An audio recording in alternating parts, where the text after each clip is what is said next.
chose qui tient vraiment à cœur. Je m'appelle Anne-Laure Guichard. Je suis un être humain sur la terre des hommes. Et je pèse mes mots.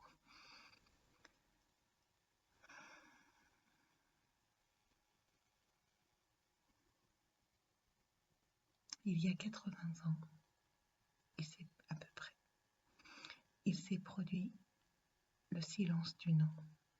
Il s'est produit ce qu'André appelle le silence d'Auschwitz. Un cri à l'infini. Mais pas seulement le cri du peuple juif, le cri de toute l'humanité. Un silence mortel sur l'humanité. Parce que c'est l'humanité qui est morte à Auschwitz.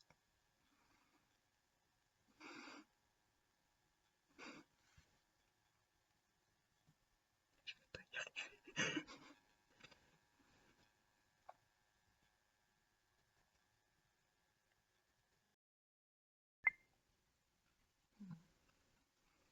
Ça va être difficile, mais je vais le faire. Et je le fais pour moi, je le fais pas pour l'humanité. J'aimerais bien que l'humanité entende ça, mais elle l'entendra pas.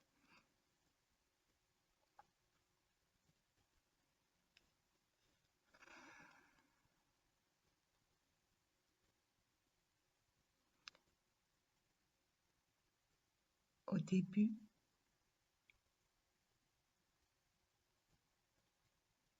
c'est-à-dire à la fin du XIXe siècle, certaines personnes juives ont commencé à acheter des terres en Israël. Et ils en ont acheté jusqu'à la Shoah. Et ces terres ont été cédées à l'État d'Israël, ce qui rend l'État d'Israël un pays légitime et nécessaire pour préserver la paix et la tranquillité du peuple juif dans ce monde. Et c'est pas gagné.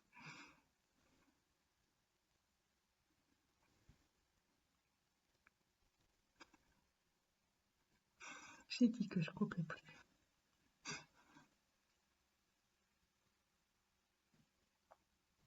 Désolée. Voilà. Donc je reprends.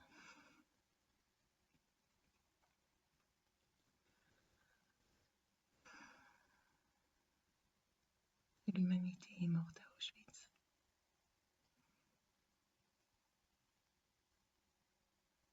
Et après Auschwitz, j'ai imaginé une petite scène entre le peuple d'Israël et Dieu. Et le peuple d'Israël disait à Dieu, Shaddai, El Shaddai, ça suffit maintenant. Permets-nous de nous défendre.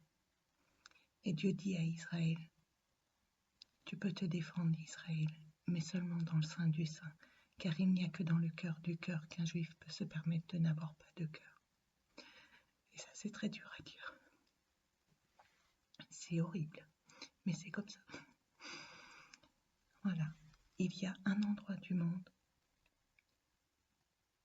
où les juifs peuvent se permettre d'être comme tout le monde, de ne pas suivre les lois et les paroles divines, de voler, de tuer, de mentir, d'invoquer le nom de Dieu en vain,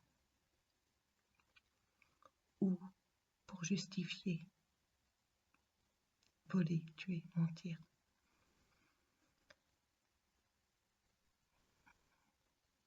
Et franchement, c'est juste d'être humain que d'être comme ça. C'est humain. C'est tout. C'est humain. Ce que vous appelez l'humanité, c'est une bête féroce qui tue tout ce qui ne lui ressemble pas à l'identique. Donc, peut-on reprocher à des êtres humains de choisir un lieu du monde où ils peuvent être comme l'humanité? Je ne crois pas qu'on puisse. Parce que sinon, il faudra reprocher à l'Occident de financer et d'armer des génocides partout dans le monde, des guerres partout dans le monde, d'affamer des populations tout entières, de ne pas donner d'eau à l'Afrique. Parce qu'il faut donner de l'eau à l'Afrique. Il faut que l'humanité invente le droit humain auquel tous les êtres humains seront justiciables. Et il faut inventer une humanité où l'aide humanitaire deviendra une solidarité intercontinentale, une vraie solidarité. Ceux qui manquent d'eau auront de l'eau, ceux qui manquent de pain auront du pain. Oh, je dis ça, mais ceux qui manquent de manger auront à manger, ceux qui manquent de vêtements auraient des vêtements, ceux qui manquent de maisons auraient des maisons, ceux qui manquent de tout auraient de tout. Une solidarité intercontinentale, une solidarité humaine, un droit humain. Voilà. Si on reprochait aux Israéliens le conflit israélo-palestinien, je ne dis pas qu'il ne soit pas justiciable, je dis reproche. C'est pas identique. Il faudrait reprocher aux Africains leur guerre et leur génocide. Il faudrait reprocher aux Américains leur apartheid social. Il faudrait reprocher à tout le monde tout. Absolument tout. Voilà. Absolument tout. Il n'y a rien qui peut sauver l'humanité dans l'état où elle est maintenant. Et cette humanité, elle est dans cet état-là parce qu'il y a 80 ans, elle est morte à Auschwitz.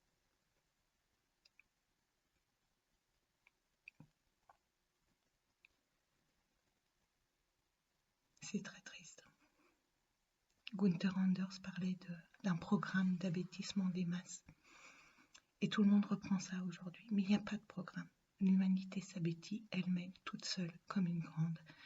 Et elle avait réussi à développer un néocortex. Ce néocortex va bientôt disparaître parce qu'on ne l'utilise plus. Elle avait réussi à développer un cortex. Et ce cortex, il est de moins en moins utilisé. Il ne reste que le cerveau émotionnel, reptilien et primitif, qui fait agir tout le monde comme des bêtes féroces. Vraiment des bêtes féroces. Qu'est-ce que vous êtes? Vous êtes une humanité ou vous êtes des bêtes féroces?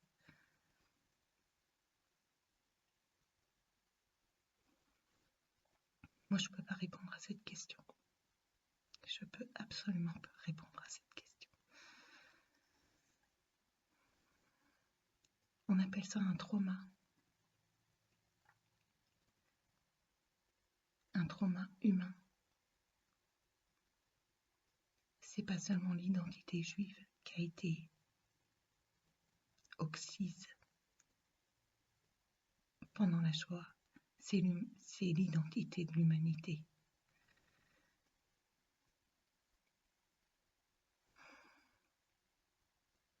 C'est l'identité de l'humanité.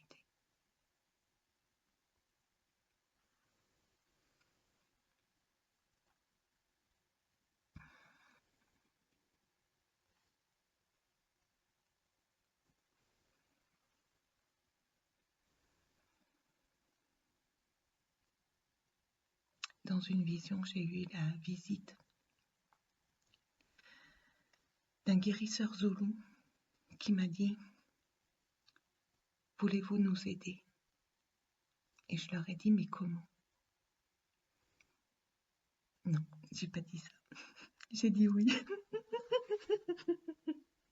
J'ai dit oui. J'ai dit oui, je veux bien vous aider. Comment puis-je vous aider? Et il m'a répondu « Dites à tout le monde que nous avons besoin d'eau. » Et je lui ai répondu « Je ne peux pas dire ça parce que je connais personne. Absolument personne. » Et il m'a dit « Un jour, vous le pourrez, le ferez-vous ?» Et j'ai répondu « Oui. » C'est pas compliqué de donner de l'eau à l'Afrique.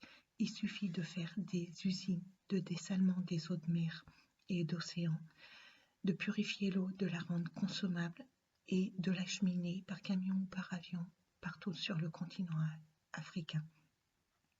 C'est pas compliqué. On peut le faire. On peut avoir ce geste-là. on est justiciable devant la loi internationale de créer des génocides partout dans le monde à cause du climat. On est justiciable parce que ce sont des génocides qu'on ne peut même pas dire involontaires, parce qu'on a la volonté de ne rien changer au climat.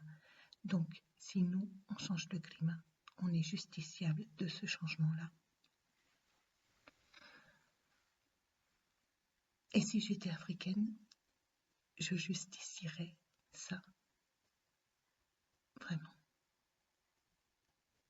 Parce que dans 50 ans, peut-être moins, peut-être plus, on ne sait pas, l'Europe sera un désert et l'Afrique sera verte. Alors que feront les Européens?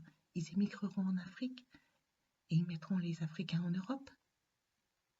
Ils feront quoi? Jusqu'où va aller l'ignominie de l'humanité, qui n'est pas capable de traiter un trauma monumental, hein. Il n'est pas traitable, mais pas en l'état, pas tant que les gens ne réaliseront pas qu'il y a un trauma à traiter, un trauma humain à traiter, collectif. Les Palestiniens, ils disent, en attendant, nous comptons nos morts, en attendant, nous rêvons de vivre libres. C'est une phrase magnifique. Mais elle dit quoi cette phrase? En attendant quoi? La fin du conflit israélo-palestinien? Mais le conflit israélo-palestinien, il finira quand? Quand ce que les Juifs attendent arrivera. Et qu'attendent les Juifs? Non, pas les Juifs, les Israéliens. Qu'attendent les Israéliens? Ils attendent la reconnaissance. C'est terrible ce que je vais dire. La reconnaissance du génocide des Juifs par l'Occident. Ils attendent que l'Occident leur dise « Oui, nous sommes responsables de ce génocide et oui, nous vous promettons et nous vous garantissons par traité de paix que plus jamais aucun génocide de Juifs n'aura lieu dans ce monde. Plus jamais. » Mais ça, les Occidentaux, ils ne le feront pas. Ou alors il faudrait un cataclysme, une tour qui tombe, je ne sais pas. Il faudrait quelque chose. Que quelque chose arrive, qui fasse prendre conscience aux Occidentaux qu'ils n'ont jamais réparé la chose. En hébreu, on appelle ça faire tikkun. Voilà. Enfin, le concept, c'est tikkun. Ça signifie réparation. La réparation psychique n'a pas eu lieu, la réparation intellectuelle n'a pas eu lieu, la réparation spirituelle n'a pas eu lieu, la réparation émotionnelle n'a pas eu lieu, la réparation sociétale n'a pas eu lieu, la réparation n'a pas eu lieu. Et je parle que du peuple juif, mais je veux aussi parler des gitans, parce que ils sont tellement méprisés qu'on les compte même pas dans la Shoah. C'est terrifiant. C'est terrifiant. On ne reconnaît pas leur génocide. Vous savez ce qu'ils faisaient les gitans? Je ne vois plus rien.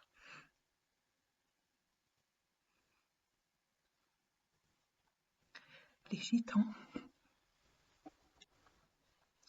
ils disaient qu'ils étaient juifs. Parce que s'ils disaient qu'ils étaient juifs, ils avaient une chance, et je dis bien une chance, d'aller dans un camp d'extermination. Et une chance de ne pas aller dans un camp.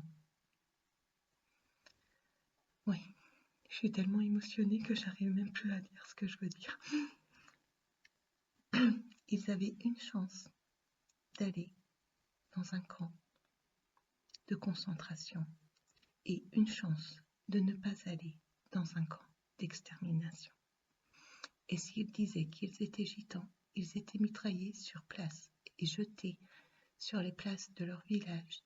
Et les villages étaient brûlés, les archives étaient brûlées, les morts gitans ne peuvent pas être comptabilisés. Il y en a eu des millions et ils ne sont pas comptabilisés parce que l'humanité s'en fout.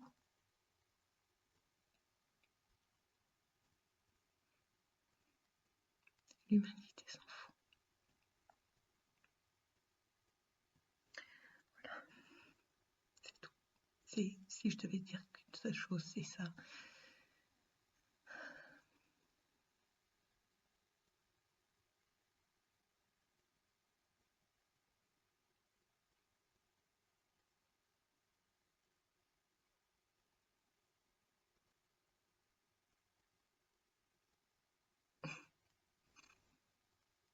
Je ne sais plus quoi dire.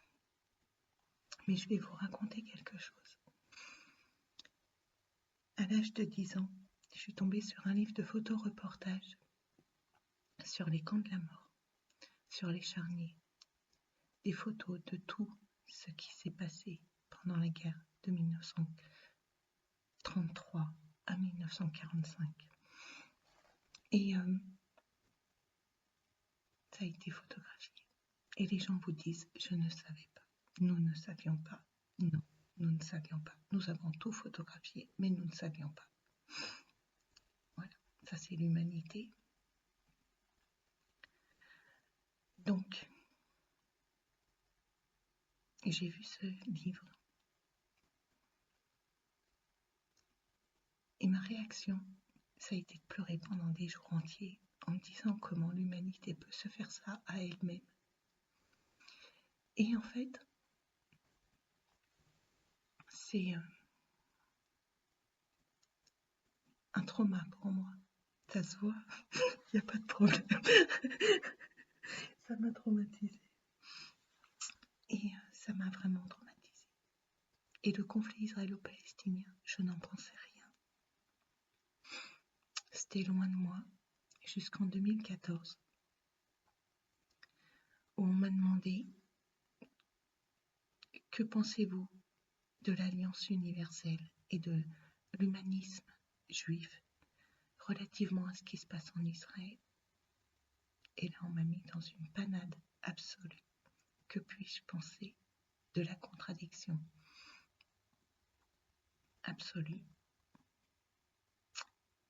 Rien. Sauf que dans ce rien siège l'angoisse. Et que j'ai passé, depuis 2014 jusqu'à 2021, mon temps à me demander qu'est-ce que je pouvais penser. Et en fait, un jour, j'étais tellement désespérée.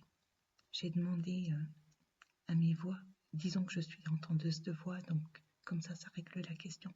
J'entends des voix, j'ai des visions, j'entends des choses, voilà. Mais on s'en fiche, ça n'a aucune importance. J'ai demandé à mes voix de me dire ce que je devais penser du conflit israélo-palestinien. Quelque chose d'intelligent, pas quelque chose de stupide, quelque chose de vraiment intelligent, de vraiment compréhensif, et pour les Palestiniens, et pour les Israéliens, et pour les Occidentaux, et pour tout le monde. Et elles m'ont dit, prends la Houma avec Rachid. D'accord. J'ai pris la Houma avec Rachid. Et elles m'ont dit, ouvre au hasard comme d'habitude. Et j'ai ouvert au hasard comme d'habitude. Et je suis tombée sur cette phrase qui date de 2580 ans au minimum. Peut-être plus, mais pas moins. Et cette phrase dit, et Elohim dit à Abraham, alors, c'est quand on veut s'en souvenir qu'on s'en souvient plus. Étrangère sera ta descendance sur une terre qui ne sera pas la leur, la sienne, en fait, dans le texte, qui ne sera pas la sienne. Cette terre, ils la domineront et l'opprimeront 400 ans. Cette nation, je la jugerai, et ensuite elle en sortira avec de grands biens. Qu'est-ce qu'on me disait? On me disait, ne juge pas, c'est pas à toi de le faire. Mais juger, ça veut dire quoi? Ça veut dire penser. Donc ne pense pas le conflit israélo-palestinien. Ne le pense pas.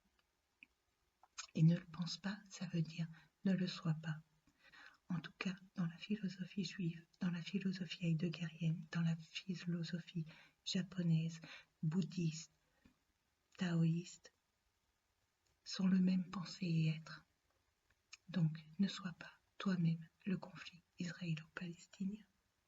Voilà. Et ça veut dire quoi?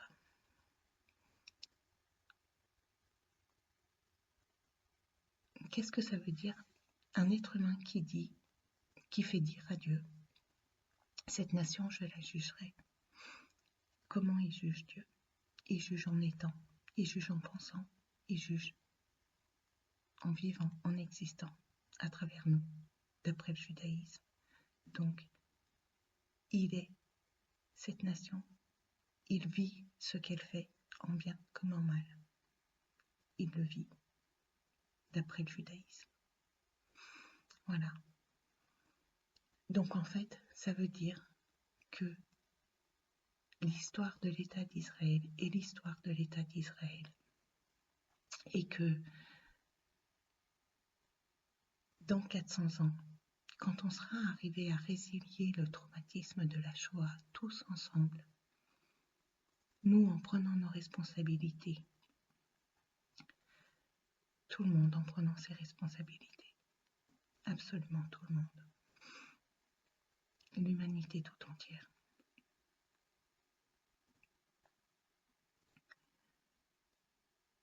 Quand on aura résilié ce trauma monumental, l'État d'Israël sera en paix.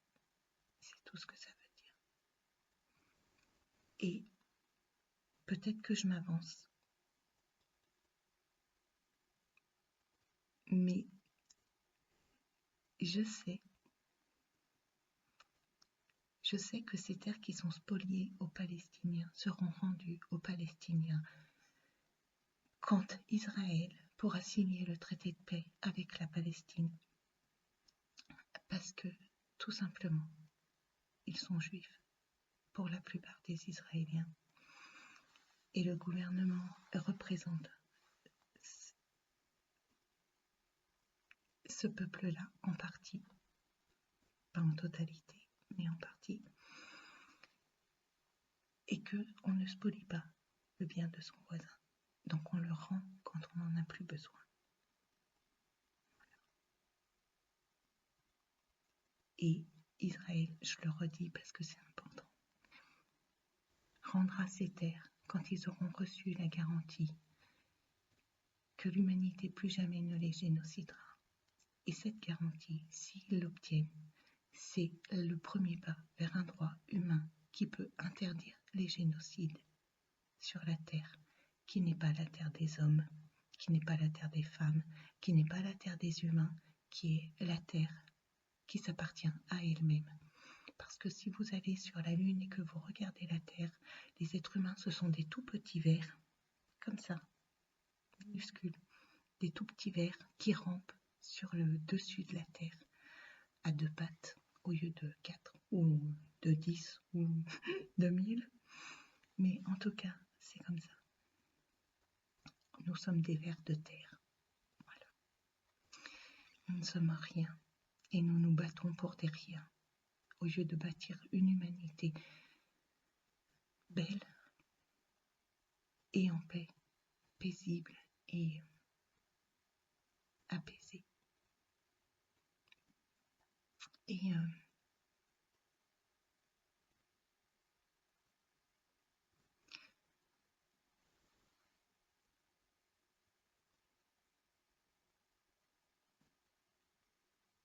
je parle pas du tout en tant que philosophe, ça se voit. Je parle en tant qu'être humain sur la Terre. Ce droit humain, il faut le bâtir.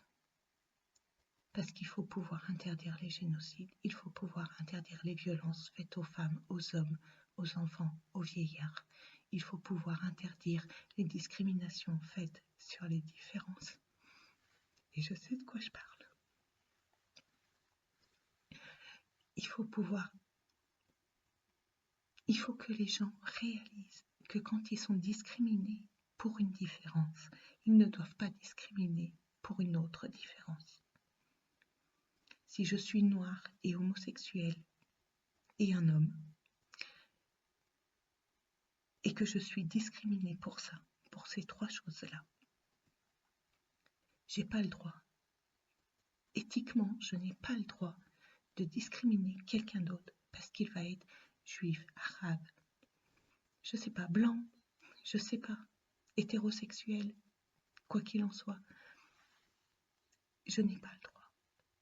Nous n'avons pas le droit.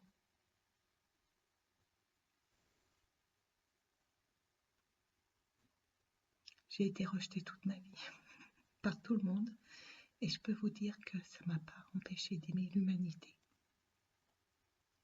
tout entière, avec toutes ses contradictions, sa violence et tout ça.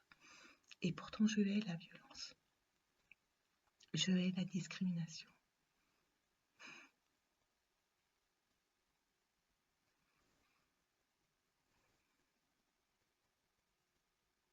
Alors comment on fait pour réparer un traumatisme majeur qui a impacté nos ancêtres et nos aïeux et des personnes qui sont encore vivantes maintenant? Comment on fait pour résilier ça? C'est une question que je pose à l'humanité. Et ne vous dites pas, mais elle est complètement folle celle-là, parce que oui, effectivement, je suis complètement folle. Et alors, peu importe. Je crois que l'humanité a raté la chance qu'elle a eue d'avoir le Covid. Parce que cet arrêt sur image qu'il y a eu pendant 2 ans, ça aurait pu nous permettre de repenser entièrement nos fondements, de repenser entièrement notre désir et notre idéal humaniste pour l'humanité.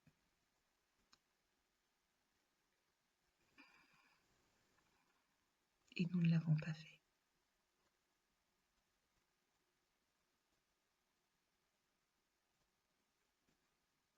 « 400 ans, hein.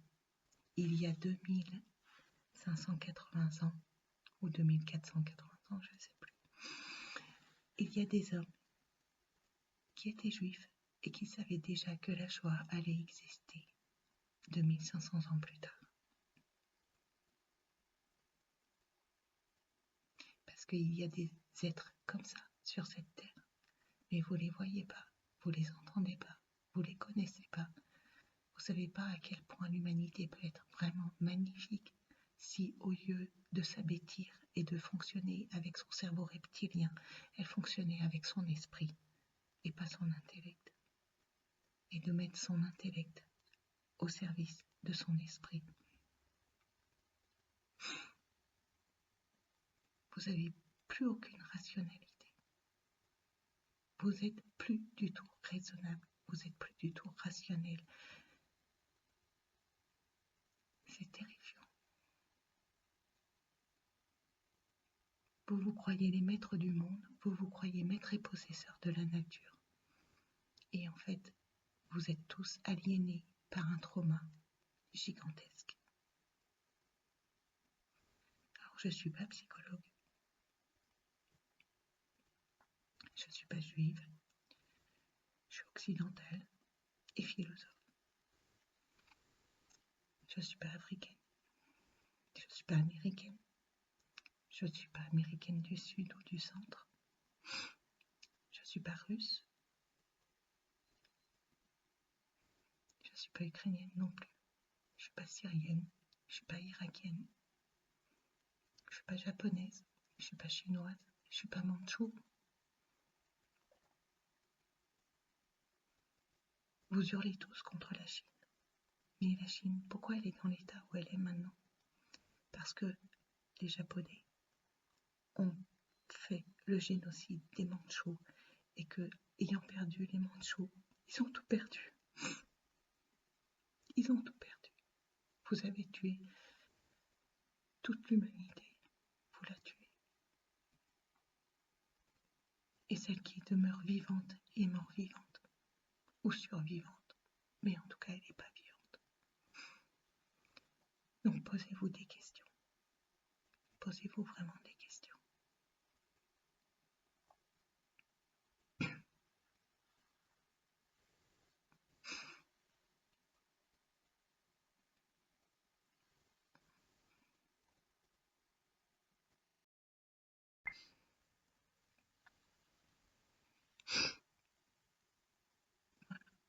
Les Japonais, ils ont eu Nagasaki et Hiroshima. Et je me souviens, je ne sais pas prononcer l'autre nom. Le troisième.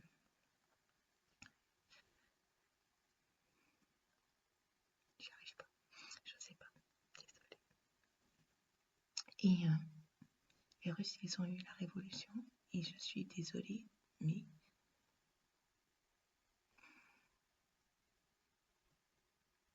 ça les a autant traumatisés que...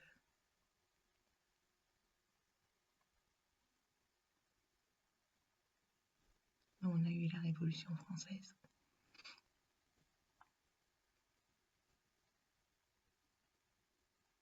On a lutté pour la liberté et maintenant, on finance des guerres et des génocides dans le monde. On a soif l'Afrique. On n'est pas beau à voir, nous les Français.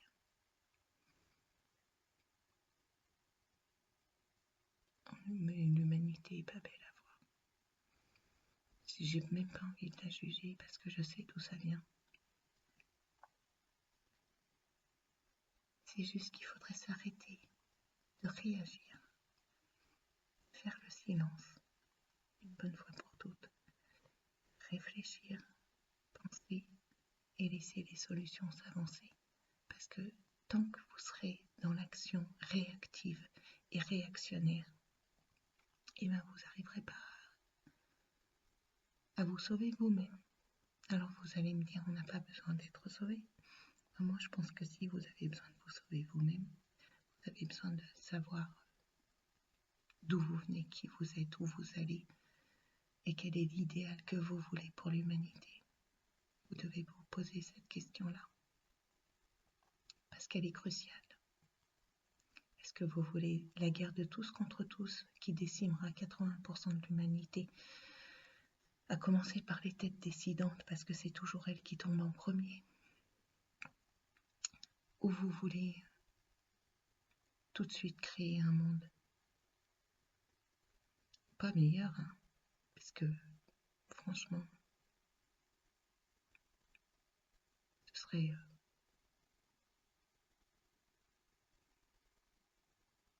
un pléonasme. Mais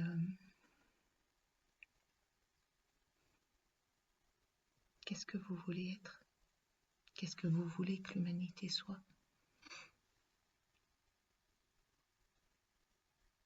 Vous n'êtes pas violent avec les étrangers, vous êtes violent avec vos proches. Quand vous n'êtes pas violent avec vos proches, vous êtes violent avec les extraterrestres. Quand vous n'êtes pas violent avec les extraterrestres, vous êtes violent avec les animaux. Quand vous n'êtes pas violent avec les animaux, vous êtes violent avec la nature. Et quand vous n'êtes pas violent avec la nature, vous êtes violent avec la Terre. Et quand vous n'êtes pas violent avec la Terre, vous êtes violent avec l'espace. Déjà de la stratosphère. Et après, ce sera le reste de l'espace. Donc vous allez passer votre éternité dans la violence en vous disant que vous êtes les rois du monde et les plus intelligents de la Terre et le chaînon majeur de la chaîne alimentaire. Et vous n'êtes pas le chaînon majeur de la chaîne alimentaire. Vous êtes humain. C'est tout. C'est tout. Donc, remettez un peu les pieds sur terre. Arrêtez de croire que les extraterrestres, ils sont verts gris et qu'ils vont venir vous manger.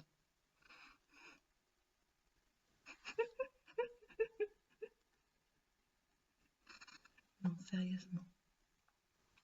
Un peu d'humour, ça fait pas de mal parce que ce que je dis, c'est assez difficile à écouter et à dire.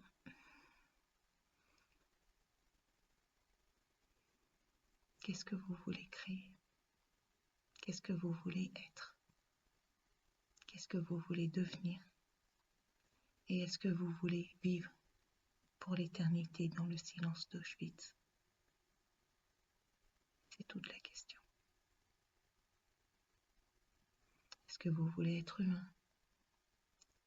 Ou est-ce que vous voulez juste être français, américain, béninois, japonais ou saoudien? Qu'est-ce que vous voulez être?